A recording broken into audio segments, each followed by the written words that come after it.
Assalamualaikum warahmatullahi wabarakatuh. Salam sejahtera bagi kita semua. Hai Ultimate Warrior, selamat datang di Cerita Kita Bersama. Sebuah ruang ngobrol yang kita ciptakan untuk berbagi cerita, pengalaman, dan inspirasi dari berbagai sudut kehidupan. Hari ini kita akan ngobrol santai tapi bermakna banget. Tentang bagaimana membangun budaya HSE atau Health, Safety, and Environment yang kuat di tempat kerja dan juga seberapa penting peran seorang leader dalam menciptakan budaya safety itu sendiri. Kita semua tahu budaya safety itu bukan cuma soal aturan, tapi soal kesadaran, perilaku, dan contoh dari para pemimpin. Nah, hari ini kita bakal kupas tuntas dari sisi pengalaman nyata seorang praktisi HSE yang sudah malang melintang di dunia keselamatan kerja. Jadi, duduk santai, siapkan telinga dan hati, karena kita akan menemani kalian dengan cerita-cerita yang hangat, inspiratif, dan pastinya bikin kita semakin dekat. Siap Pak, izin Pak. Selamat siang Pak, apa kabar? Baik, Ted. Luar biasa. Kenapa Pak? Bapak tertawa melihat saya, kenapa Pak itu Pak? Ini bagus sekali budaya safety nih, tapi kok kayak rapper ya, penyanyi rap ya.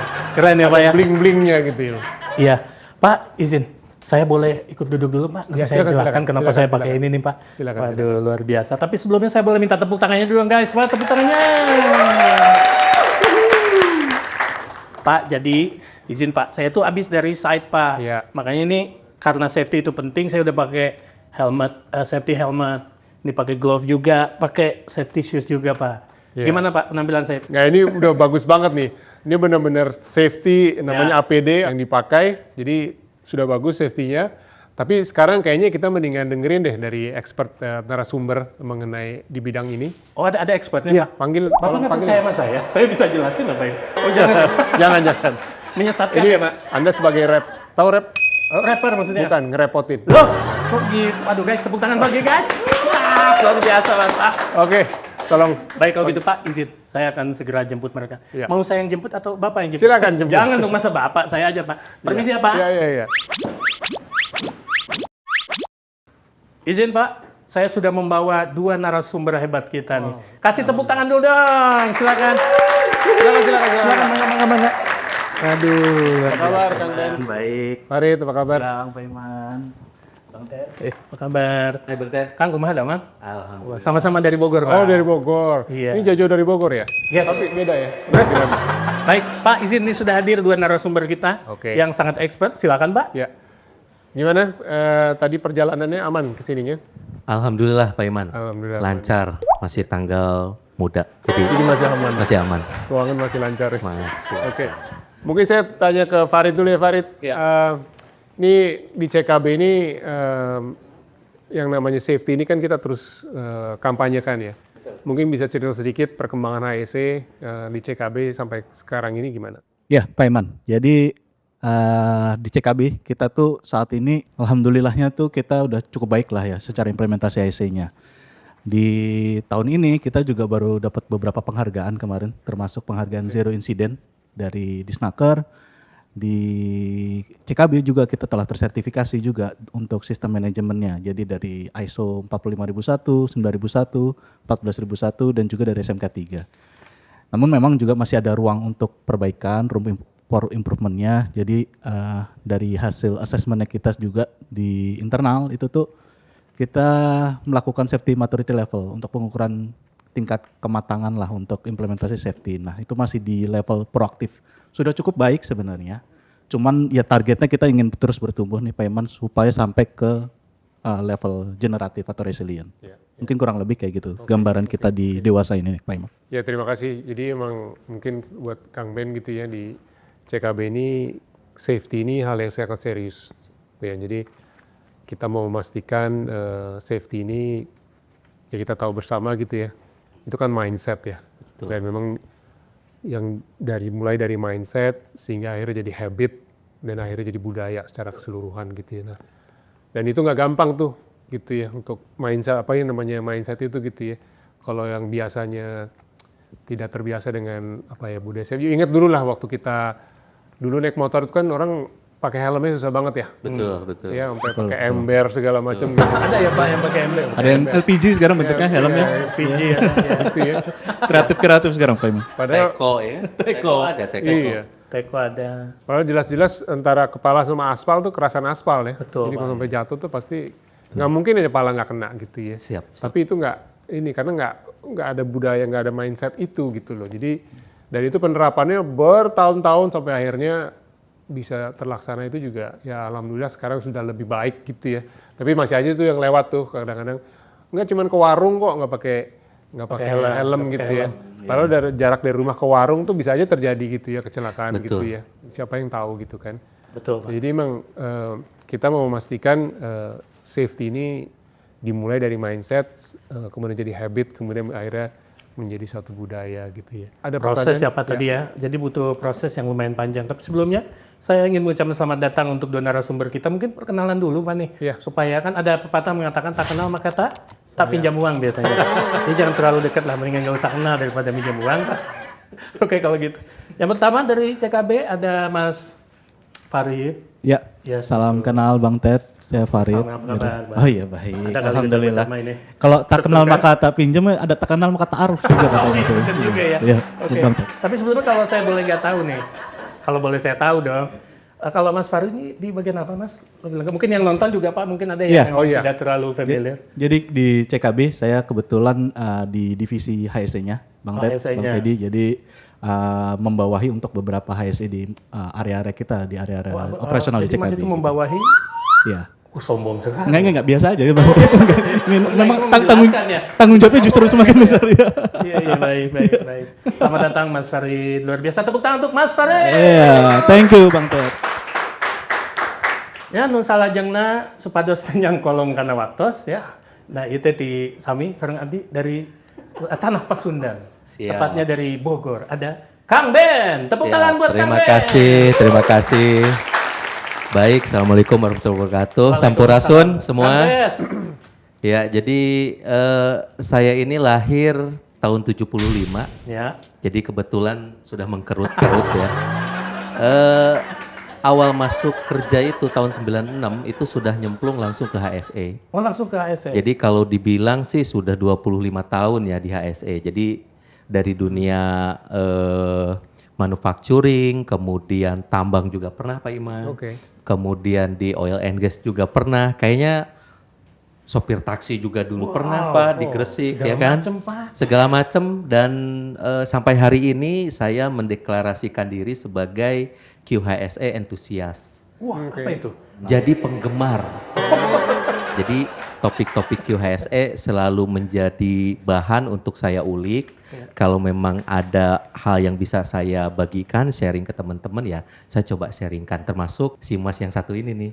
Di grup kita sering bahas tentang segala sesuatu ya, termasuk kecelakaan, kemudian improvement. Terakhir kita ngomongin tentang human factor ya. Jadi faktor manusia itu penting. Itu sudah menikah. Sebelum ditanya langsung Sebelum ditanya, udah menikah. Dia takut saya ngelamar. takut nyosor ya. Iya, takut nyosor saya, Pak. Baik kalau gitu. Nah, sebelum kita masuk ke pertanyaan. Anda sudah siap dengan pertanyaan senilai 250.000? Satu pertanyaan. Saya ada pantun dulu nih, Pak. Boleh. Atau Siap. mau Bapak yang pantun atau saya yang pantun? Bebas saya? Bebas. Oke. Beli ati ke Bekasi, pergi ke taman sambil minum kopi. Cakep. Nah, udah sampai situ aja, Pak. Beli ati ke Bekasi, Cakep. pergi ke taman sambil minum kopi. Cakep. Budaya safety bukan basa-basi. Cakep. Karena bekerja dengan aman bukan lagi sebuah mimpi. Tepuk tangan. Nah, itu dia. Itu ngarang sendiri atau dikarangin orang? Dikarangin orang dong. Siap. Berapa lama nyiapin? Pakai dibahas, Bang, ketahuan dong. Oke. Izin Pak Iman. Jadi ini luar biasa. Langsung masuk pertanyaan aja, ya. Bapak, boleh dong Akang cerita, Mas, boleh dong cerita tentang perjalanan karir di dunia HSE dan apa yang membuat Kang Ben tertarik di bidang keselamatan kerja. Silakan Kang Ben. Siap. Sebenarnya ketika mulai kuliah kita itu kimia ya backgroundnya. Jadi kimia, itu kimia dulu diarahin untuk di industri sebenarnya. Cuma pertama kali bekerja itu memang langsung nyemplung ke HSE dulu di environment. Jadi 96 itu sebelum Krismon itu saya bekerja di manufacturing ya. Jadi manufaktur ya di pabrik, kemudian lambat laun mengarah setelah enviro-nya kita bagusin gitu, dianggap bagus oleh pimpinan, kemudian dipercaya merambah ke safety di 2022 ya. Kemudian sudah berbagai macam industri Pak Imam kita nyemplung di situ, semuanya di HSE ya. Terakhir kami di 10 tahun ini kami bergelut di manajemennya, tetapi pada prakteknya saya juga masih sering untuk kesana kemari untuk berbagi ya, kemudian juga mengaudit, memberikan training-training, kemudian menjadi instruktur. Jadi di tengah kesibukan yang lain sebagai manajemen sama seperti Pak Imam tuh, kita juga coba tetap berkarir di bidang HSE-nya, Mas Ted. Jadi kalau dibilang atau dihitung sih ya, mungkin ya tadi ya sudah 25 tahun, kemudian kayaknya masih terus deh ya, selama masih diberi amanah umur gitu, kita akan terus mendawamkan HSE ini. Gitu Mas Ted. Ya. Betul. Kang Ben, jadi tujuan dari perusahaan itu kita pengen mempunyai HSE standar dan ini yang tinggi gitu ya. Tinggi ya. Nah itu kan semua berhubungan dengan budaya HSE gitu. Betul. Nah definisi atau budaya HSE itu apa sih maksudnya gitu? Iya, sebenarnya kalau kita ngacu ke buku agak panjang ya Pak, tetapi coba renungin. Budaya Sunda itu bagaimana, budaya Betawi bagaimana, budaya Jawa bagaimana, Jogja bagaimana. Dari situ kita akan coba temukan ada 4 kata yang common ditemukan dalam kata budaya. Yang pertama adalah nilai atau value. Yang kedua adalah sikap ya. Yang ketiga adalah perilaku dan yang keempat adalah kolektivitas. Jadi kalau kita gabungin itu semua, budaya K3 dalam hal ini adalah sikap, perilaku, dan nilai kolektif yang mendominasi organisasi dalam memprioritaskan K3 sebagai hal yang utama di dalam perusahaannya. Jadi budaya K3 itu ada 3 ya teman-teman. Jadi 1 value tadi, kemudian sikap dan perilaku. Jadi tanpa itu maka budaya K3 itu nggak ada di perusahaan. Jadi kalau misalkan nilainya sudah didawamkan tapi tidak diikuti oleh sikap dan perilaku, maka kita baru sepertiganya dalam budaya.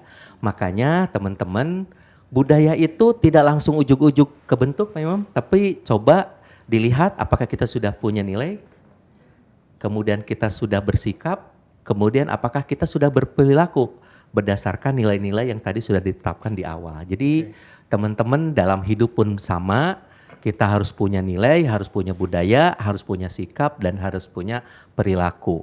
Tanpa itu semua, manusia tidak akan bernilai, tidak akan dianggap berbudaya. Kalau dalam hal K3 berarti semua difokuskan untuk mencegah kecelakaan kerja dan penyakit akibat kerja. Gitu kira-kira. Luar biasa sekali. Boleh dong berikan tepuk tangan untuk Kang Ben. Jadi kurang lebih penjelasan dari Kang Ben itu ternyata juga mungkin sudah diterapkan di kantor kita, kantor saya. Gak nyangka kan? Ini kantor saya juga gak nyangka. Kok gitu? Nah ini berkaitan dengan penjelasan dari Kang Ben tadi. Nah gimana nih Mas Farid? Apakah ini juga sudah diterapkan? Kira-kira apa buktinya? Kita pengen tahu nih. Ya, jadi Mas Ted ya, selaras dengan tadi yang udah dijelaskan dengan cukup detail juga oleh Kang Ben. Sebenarnya di CKB sendiri tuh kita juga mencoba untuk melakukan perkuatan budaya sendiri itu, budaya safety-nya, budaya HSE-nya nih Kang Ben. Di kami juga mencoba menganalisa setiap tahun berdasarkan gap observasi yang kami lakukan terhadap kondisi beberapa yang unsafe, berdasarkan legal compliance maupun juga keinginan kita untuk terus bertumbuh untuk memperkuat budaya safety. Sehingga memang di CKB kemudian kami membuat inisiatif di tahun kemarin, kami mengeluarkan program HSE Values, Kang Ben. Jadi HSE Values ini selaras yang tadi Kang Ben sampaikan, salah satu unsur budaya itu adalah terkait dengan nilai. Nah HSE Values itu kami kembangkan untuk bisa melekatlah si nilai ini ke masing-masing karyawan. Sehingga setiap karyawan tuh merasa safety itu adalah tugas dengan tanggung jawabnya. bukan hanya segelintir divisi atau bukan dari tanggung jawab leadernya saja, tapi ini dari top sampai dengan di bagian bawah, di downnya juga. Nah di HSE Values ini kita mengembangkan ada 12 sebenarnya Kang Ben. Jadi ada 12 poin itu kami keluarkan juga memang berdasarkan skup kerjaan kami juga disesuaikan dengan resikonya kami melakukan pekerjaan. Kita banyak di bisnis terkait transportasi, terkait warehousing. Jadi ada poin-poin yang kemudian menjadi panduan untuk karyawan dapat bekerja dengan aman. Jadi tadi datangnya dari nilai, kemudian kita kembangkan panduan best practice-nya, perilakunya dari masing-masing nilai itu akan seperti apa. Nah itu udah kita coba jalankan di CKB. Dan ini programnya terus berjalan dari trainingnya, campaign-campaignnya, dan ini salah satu niatan kami juga untuk sebagai upaya untuk kita meningkatkan dari tadi yang proaktif, kita ingin mencapai ke tahap generatif tuh, sampai budayanya tuh sudah menjadi nilai yang melekat ke semua karyawan. Kurang lebih sih kayak seperti itu tuh. Iya, jadi cuman kan ini bertahap ya, artinya sebuah perjalanan lah. It's never ending, sebenarnya kalau kita mau journey itu never ending. Tapi mungkin Kang Ben bisa mungkin ngebantu kita untuk membedakan antara yang namanya sekedar patuh terhadap aturan HSE dengan terimplementasi budaya safety itu sendiri. Itu gimana tuh bedanya? Iya, jadi teman-teman salah satu isu yang berkembang di tempat kerja terkait implementasi K3 itu adalah yang pertama, orang-orang itu hanya melakukan hal yang betul ketika diawasi. Nah itu bukan hanya di sini kalau memang ada keluhan itu, tetapi di semua tempat hampir itu masalahnya. Kemudian yang kedua, kenapa hal itu terjadi sih?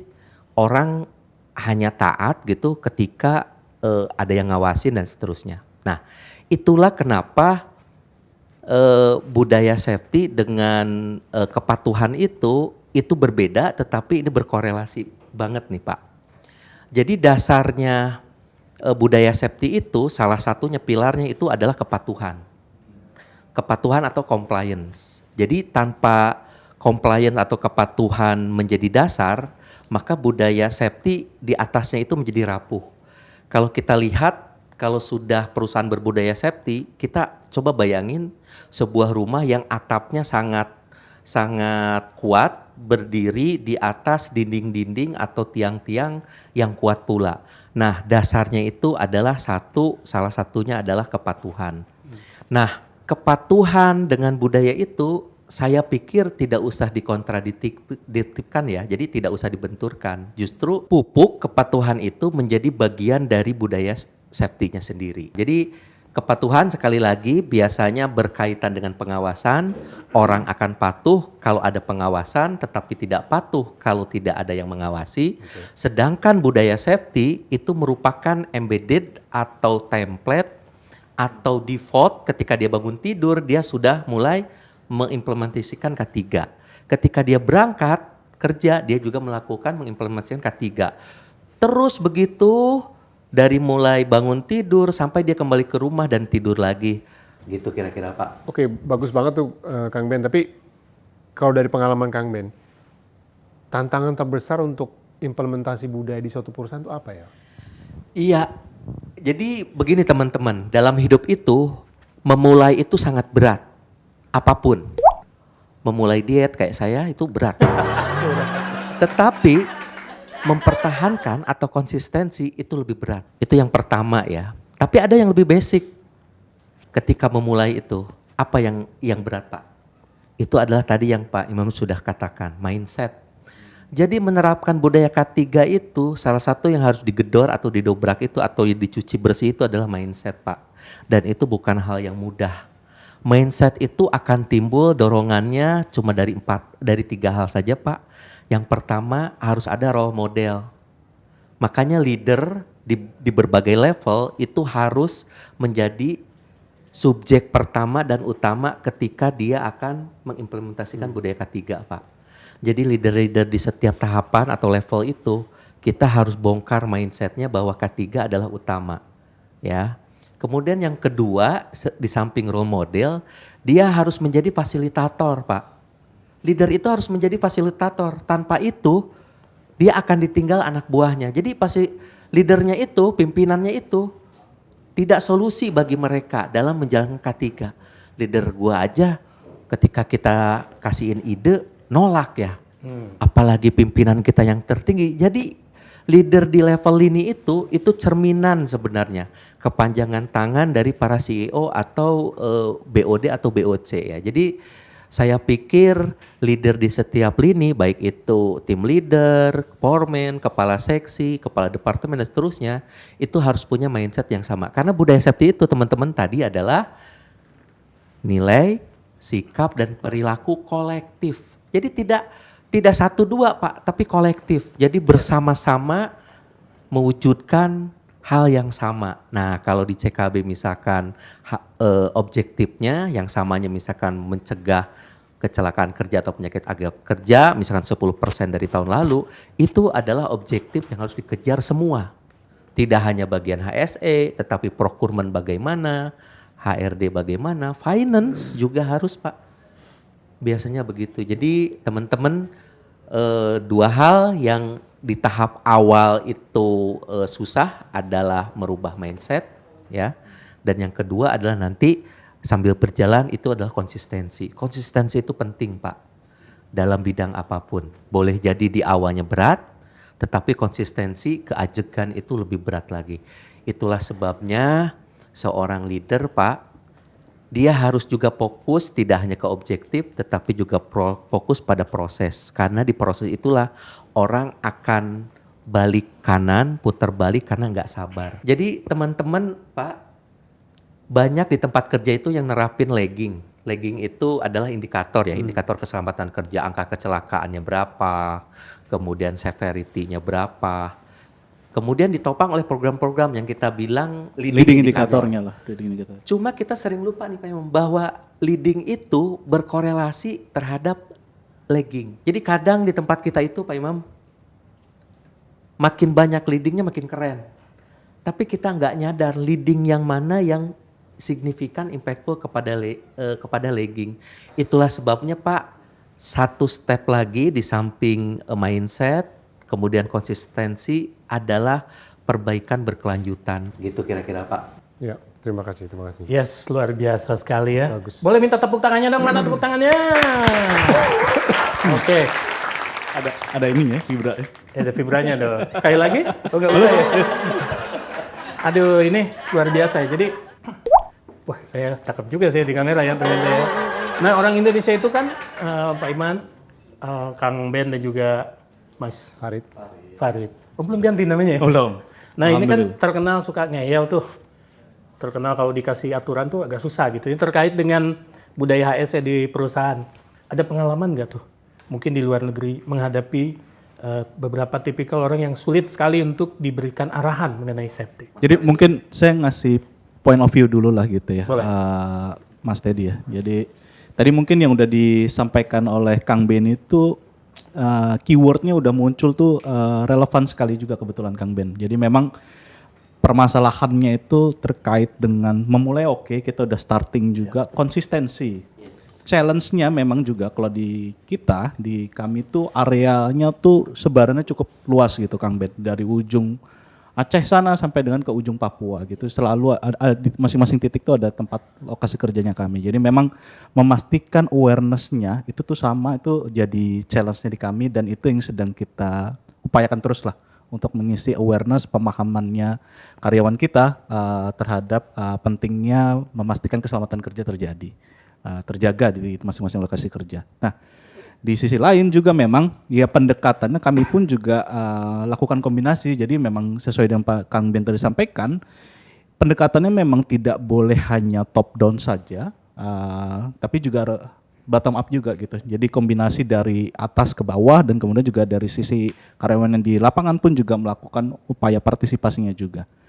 Jadi dengan challenge yang tadi kita punya sebaran area, memang ada beberapa akhirnya yang kami perlu lakukan juga bentuk monitoring dan controlling ya. Jadi untuk memastikan masing-masing area itu telah menjalankan program-programnya. Kayak tadi ya kita dibilang leading indikatornya itu harus relevan, di kami tuh menganalisa, mengevaluasi terus berdasarkan temuan-temuan yang terjadi, apakah leading indikator yang kami kembangkan itu udah tepat apa belum. Dan sehingga memang kami pun juga membuat sebuah inisiatif terobosan pun juga kita memastikan readiness to work ke Kang Ben. Jadi sebelum pekerjaan dimulai, kita tuh ada beberapa parameter yang relevan sekali terhadap kalau itu tidak dijalankan akan berpengaruh, resikonya cukup besar terhadap kejadiannya kecelakaan kerja.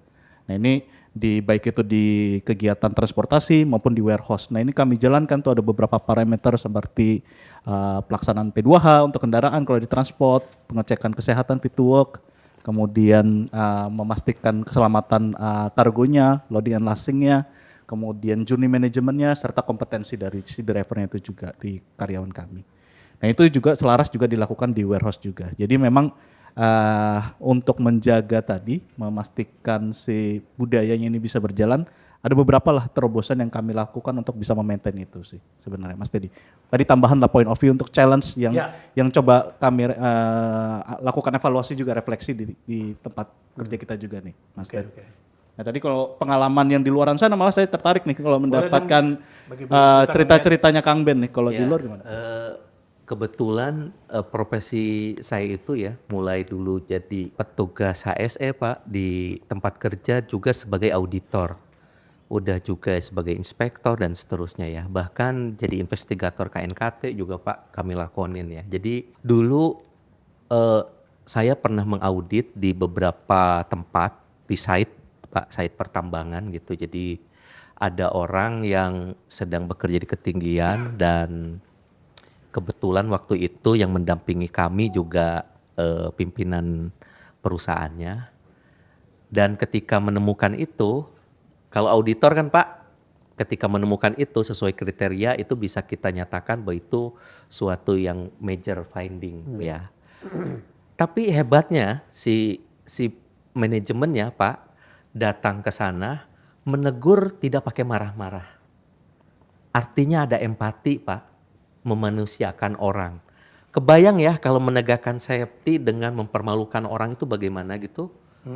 Jadi pada dasarnya saya pikir ya, pengalaman-pengalaman yang saya temui bahwa pimpinan perusahaan memberikan contoh gitu kan, menggunakan APD. APD itu Pak, bagi kita-kita yang di site, di pabrik, boleh jadi itu hal umum Pak, hari-hari.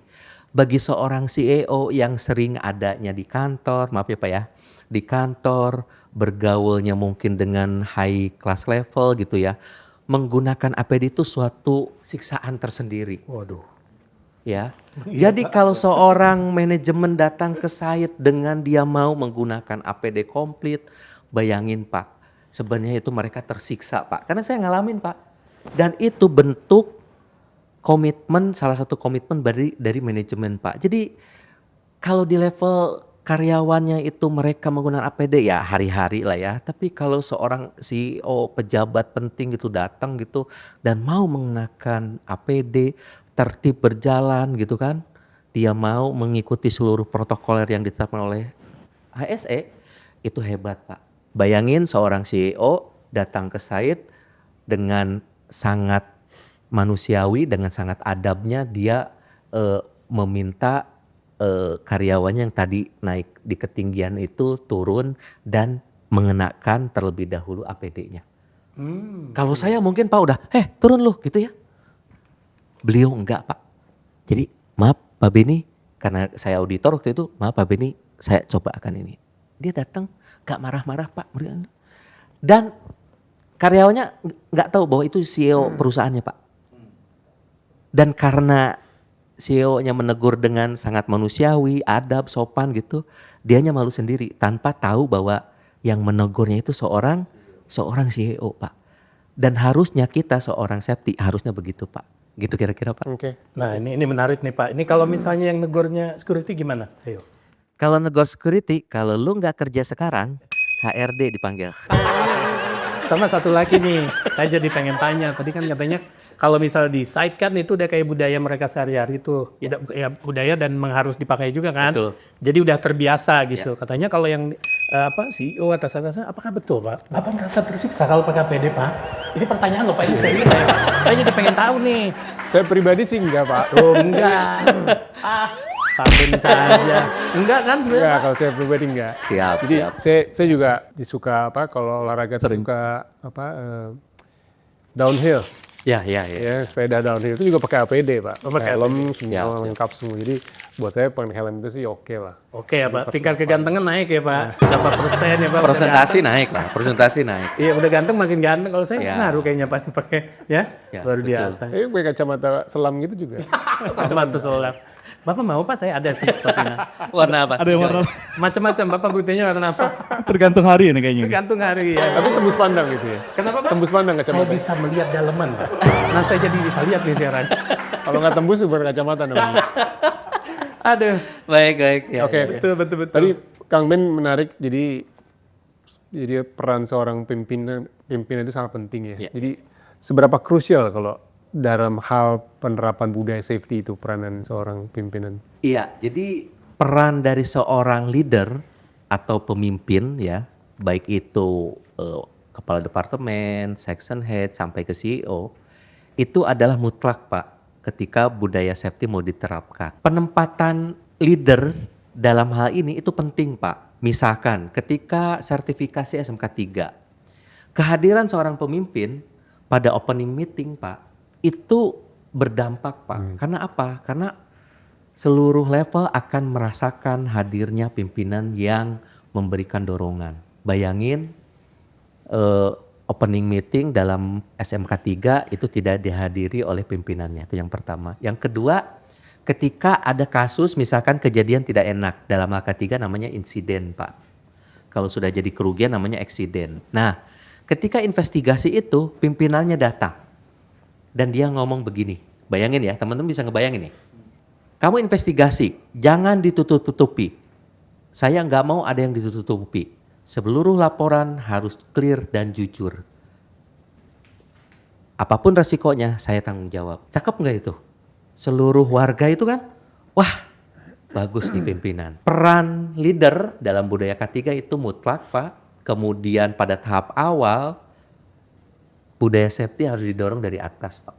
Dan itu role model. Jadi kalau Bapak, saya, Mas Farid, Teddy, kita ini adalah semua pemimpin pada levelnya masing-masing. Ya? Betul. Tanggal berapa Mas Teddy dianggap sebagai pemimpin? Saya tanggal berapa kira-kira? Ada gajian aja di rumah. Coba tentuin tanggal aja. Betul. Nah kalau Pak Iman sendiri menanggapi Kang Ben tadi gimana Pak? Dari Iya. sudut pandang Bapak silakan. Saya Pak. setuju sekali ya kalau dalam hal ini ya, karena memang ya nggak jauh-jauh lah ya, namanya anak-anak itu pasti melihat orang tuanya itu Betul, seperti apa, pasti akan mengikut lah. Kalau misalnya orang tuanya tidak menunjukkan hal yang baik, gimana kita bisa anak-anak itu juga berbuat yang baik nantinya. Betul, betul Jadi Pak. apalagi sebagai pimpinan sebuah perusahaan itu apa namanya, semua orang akan melihat apa yang dia lakukan dan apa yang tidak dia lakukan gitu kan. Jadi itu penting. Satu lagi mungkin ya, yang mungkin ini membantu ya.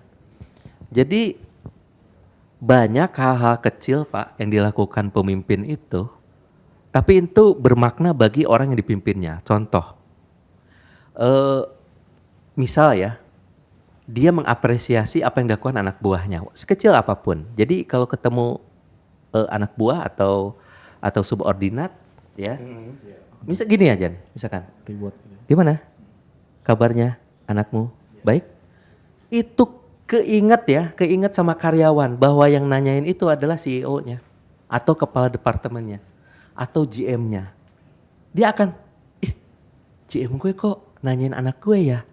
Nah Pak, engagement kayak gitu itu harus di-maintain Pak, harus dipelihara. Engagement begitu, kecil tapi bermakna. Saya diceritain, saya dapat info Pak, di CKB itu ada program ya. Iya. Bahwa ada program yang melibatkan pimpinan untuk mungkin makan bersama gitu ya. Betul. Nah itu bagus Pak engagementnya. Jadi tidak selalu yang wah gitu ya, tetapi setiap bertemu ya. Ada satu pengalaman saya Pak, saya lihat observasi gitu, dapat laporan dari beberapa kepala divisi bahwa ini begini begitu Pak, tingkat ininya kurang kayaknya, motivasinya kurang. Apa yang saya lakukan? Saya tiap hari Senin, minggu kedua, tiap bulan Pak, saya berdiri di depan gerbang pabrik dan saya menyapa seluruh warga Pak. Seluruh warga dari perusahaan. Saya berdiri 1 jam itu dari jam 7 sampai jam 8 saya ngucapin terima kasih. Terima kasih ya, dalam bahasa Sunda hatur nuhun ya sudah sumping dengan selamat. Terima kasih ya sudah datang dengan selamat. Apa kabar istrimu, apa kabar anakmu, mudah-mudahan ya naik kelas hari ini. Dan gitu Pak, jadi dan ternyata 3 bulan kemudian itu terkait dengan implementasi ketiganya bagus Pak. Luar biasa sekali. Kasih tepuk tangan dulu, tepuk tangan dulu, tepuk tangan dulu. Nah, saya jadi pengen tanya juga nih. Apa kira-kira kesalahan secara umum yang sering kali dilakukan oleh seorang leader ketika mereka berupaya untuk mendorong budaya HSE sorry, gimana? Iya, kita kan dari kecil dididik untuk mencapai target atau objektif atau goals. Nah, di dunia ketiga, semua orang hari ini sebagian besar itu berfokus hanya pada target. Apa jargon kita selama ini? Kalau di ketiga? Saya pilih selamat.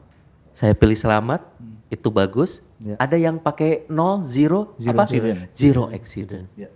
Zero accident itu bagi saya, itu adalah bonus Pak. Bonus ketika kita melakukan hal-hal baik di bidang ketiga. Hal-hal baik itu apa? Dalam hal mengelola resiko.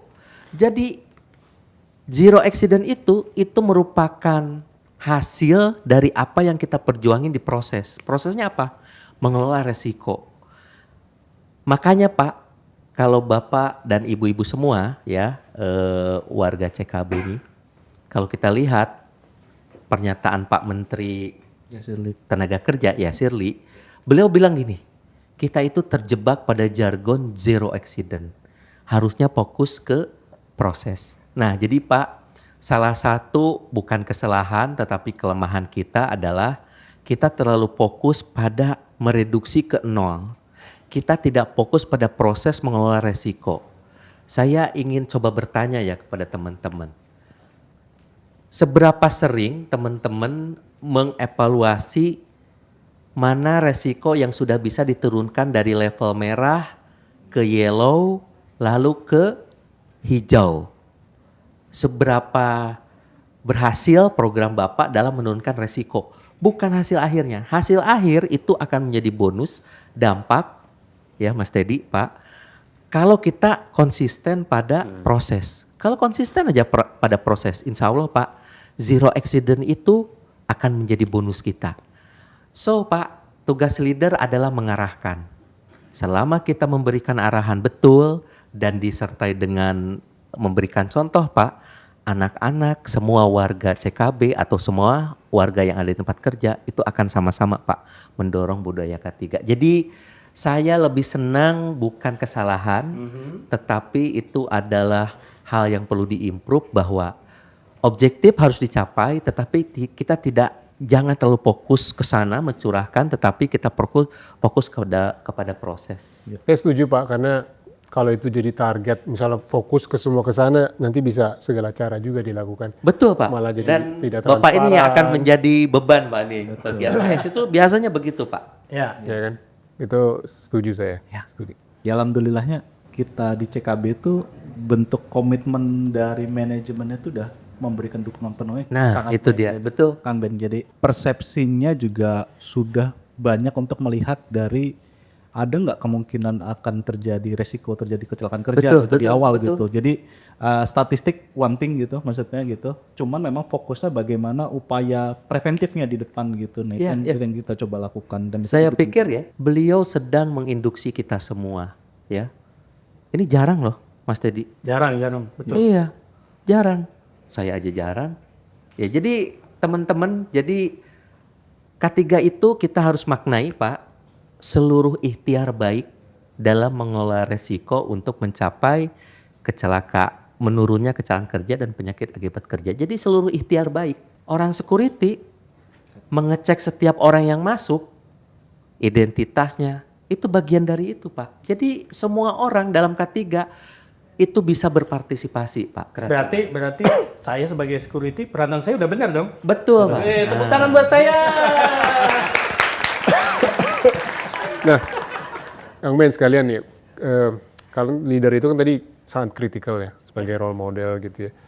Tapi gimana caranya tuh sebagai leader itu melakukan tugasnya tapi tanpa terlihat menggurui gitu loh. Iya, satu hal yang harus kita camkan bahwa seseorang melakukan atau tidak melakukan sesuatu itu karena dua hal aja Pak, ya teman-teman nih.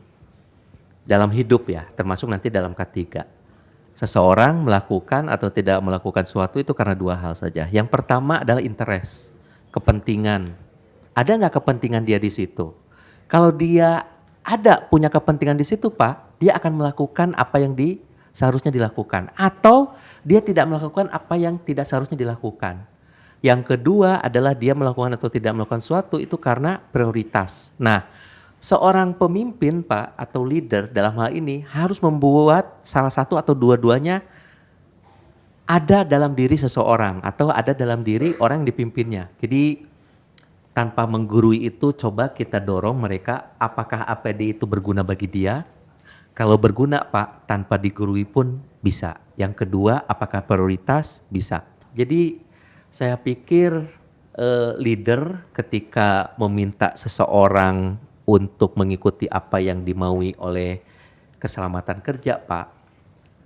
Tapi menggurui juga bukan barang yang tabu ya Pak. Tetapi harus ke lebih manusiawi gitu Pak. Jadi saya pikir sih sentuh aja sisi humannya dan kalau itu yang terjadi Pak, maka apapun nasihat atau ajakan kita itu enggak akan merasa menggurui bagi orang. Itu luar biasa. Tepuk tangan dong semuanya. Aduh. Penjelasan yang panjang lebar dan tentu juga menambah insight buat kita, sangat insightful. Tapi untuk ini saya mau tanya sama atasan saya. Karena saya sudah merasakan betul bagaimana beliau menerapkan budaya HSE di CKB ini berhasil sekali. Tepuk tangan dong semuanya. Pak, izin Pak, ini pendekatannya tuh seperti apa sih Pak? Kalau di CKB Bapak sendiri melakukan pendekatan seperti apa untuk menerapkan budaya HSE ini supaya berjalan dengan lancar gitu Pak? Seperti apa tuh Pak? Ya sebenarnya sih seperti nggak jauh yang seperti Kang Ben lakukan gitu ya. Jadi saya percaya yang namanya positif, kalau secara psikologis kan ada dua ya. Positive motivation dengan kasih reward dan ataupun berupa negative motivation, punishment gitu ya. Tapi jadi semua ibaratnya tuh karyawan itu ya pasti mereka punya keinginan untuk selamat. Betul, ya. Betul. Seperti yang Mimi bilang, kita berdoa untuk biasa nyari selamat. Semoga diberikan keselamatan, keamanan, dilindungi. Itu kan semua udah sekarang sudah defaultnya begitu. Jadi sebenarnya di perusahaan itu justru memberikan caranya gitu, diberikan fasilitasnya gitu. Jadi tapi kadang-kadang suka lupa mungkin karyawan ya. Jadi ya itu yang kita ingatkan gitu ya, bahwa kita pengen mereka juga selamat sesuai dengan doanya lah. Betul Pak. Ya, jadi sebenarnya itu sih kadang-kadang ya mindsetnya udah sebenarnya di dalamnya udah ada gitu, cuma tinggal dikonekin aja, dikonekin, dan kadang-kadang ya ada yang cepat nerimanya, ada yang butuh berkali-kali, tapi ya yang namanya safety itu bukan suatu titik, tidak ada titik ininya lah ya. Tidak ada puncaknya, tapi semua perjalanan.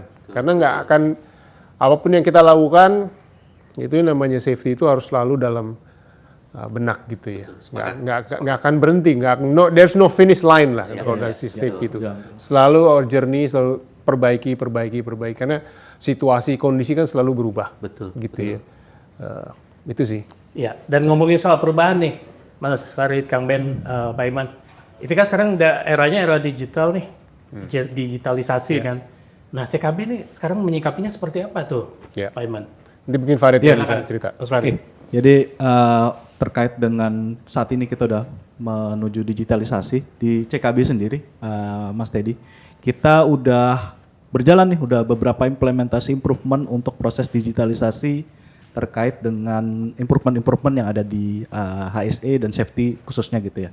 Jadi kita juga sudah menjalankan dashboard untuk monitoring, baik itu performance, kemudian juga melakukan pelaporan. Jadi untuk kita punya ada program e-card namanya di CKB, itu bisa jadi platform untuk melaporkan, jadi rumahnya nih ada banyak di situ, bisa melaporkan kondisi observasi yang tidak aman, kondisi yang tidak aman, tindakan yang tidak aman, kemudian juga melaporkan untuk investigasi atau pelaporan insiden, kemudian juga program-program inspeksi juga di situ kita lakukan dalam satu platform e-card tadi. Terpisah.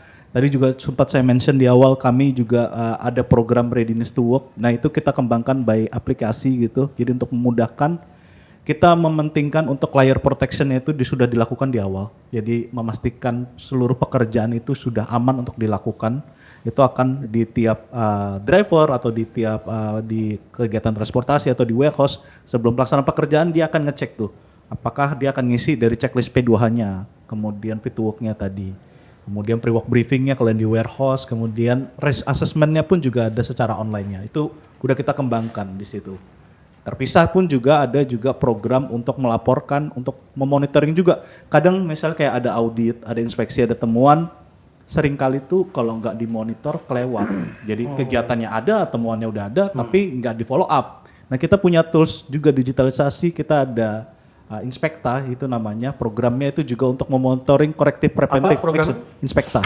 Inspekta. Ya, jadi itu untuk memonitoring tuh dari temuan-temuan tersebut, apakah sudah di follow up apa belum, apakah sudah melewati due date-nya apa belum, ada sistem mekanisme auto reminder-nya. Jadi ini udah kita integrasikan juga dan itu mendukung dari program kerjanya HSE di CKB sendiri sih sebenarnya Mas Dedi. Jadi kita benar-benar mengoptimalkan nih digitalisasi ini karena ya kita udah mau meninggalkan penggunaan paper lah gitu ya. Jadi akan banyak lebih ke paperless dan untuk optimalisasi dari aplikasi-aplikasi atau program secara digital sih Mas Dedi gitu. Tapi saya pikir CKB ini bisa sebagai salah satu tempat benchmark lah Pak bagi teman-teman yang lain di dunia kerja, di dunia industri, baik itu logistik, pertambangan dan seterusnya. Jadi Om Teddy nanti kalau diminta jadi host lagi, Pak Iman diminta host lagi, nanti harus siap nih. Iya.